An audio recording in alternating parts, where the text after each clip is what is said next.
আসসালামু আলাইকুম রহমতুল্লাহ। কেমন আছেন সবাই? আজকে একটা গুরুত্বপূর্ণ আলোচনা করব। সেটা হলো যে শ্বাসের ব্যায়ামটা আম, মানসিক টেনশন স্ট্রেস কমানোর জন্য খুব গুরুত্বপূর্ণ। হ্যাঁ, কেউ যদি মানসিক টেনশন এবং স্ট্রেস কমাইতে চায়, সে যদি আপনার নিয়মিত শ্বাসের ব্যায়াম করে, তাহলে তার মানসিক টেনশন স্ট্রেস কমে যাবে, ঘুম ভালো হবে। এবং ঘুম যদি ভালো হয়, তাহলে হচ্ছে অনেক রোগ কেটে যাবে। আর অবশ্যই 10টা থেকে 2টা, হ্যাঁ, এই সময়টা হচ্ছে আপনার যে ঘুমের পরে যে হরমোনটা রিলিজ হয়, একটা গুরুত্বপূর্ণ সময়। তো অবশ্যই 10টার সময় শুয়ে যাবেন। হ্যাঁ, তারপরে ফজরের আগে আগে উঠবেন। হ্যাঁ, উঠে ফজরের সালাত নামাজ পড়বেন, তারপরে ব্যায়াম করবেন। হ্যাঁ, তো আপনার হচ্ছে আহ, আপনি শ্বাসের ব্যায়ামটা সকালে করবেন এবং ঘুমানোর আগে আগে করবেন।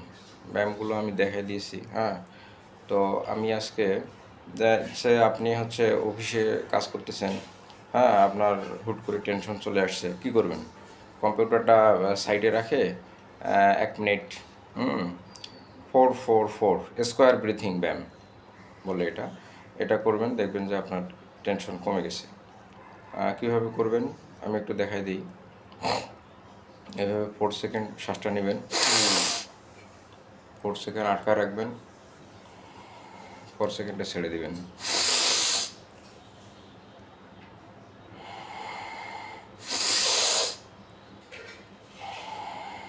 এভাবে 1 মিনিট করবেন, দেখবেন যে আপনার টেনশন চলে গেছে।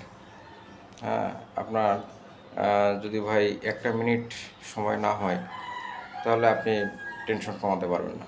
আর টেনশন যদি না কমাতে পারেন, আপনার বিভিন্ন ধরনের অসুখ আক্রমণ করবে, শারীরিক অসুখ যেমন ডায়াবেটিস, উচ্চ রক্তচাপ, কিডনি, লিভার, হ্যাঁ, মেয়েদের পিসিওডি, এই রোগগুলো কিন্তু আপনার টেনশন বা স্ট্রেস থেকেই আসে। হুম, তো এগুলো আপনাকে নিয়ন্ত্রণ করতে গেলে অবশ্যই আপনাকে টেনশনটা কমানোর জন্য শ্বাসের ব্যায়ামটা খুব গুরুত্বপূর্ণ, খুব গুরুত্বপূর্ণ। হুম, তো স্কোয়ার ব্রিথিং যে ব্যায়ামটা আমি দেখাই দিলাম আপনাদের, আবারও দেখাচ্ছি। 4 সেকেন্ড নেবেন, আটকা রাখবেন, 4 সেকেন্ডে ছেড়ে দিবেন, আটকা রাখবেন, 4 সেকেন্ডে ছেড়ে দিবেন। হ্যাঁ, এই কম্পিউটারটা সাইডে রেখে 1 মিনিট এটা করবেন, দেখবেন যে আপনার টেনশন কমে গেছে। সবাই ভালো থাকবেন, সুস্থ থাকবেন। আল্লাহ হাফিজ।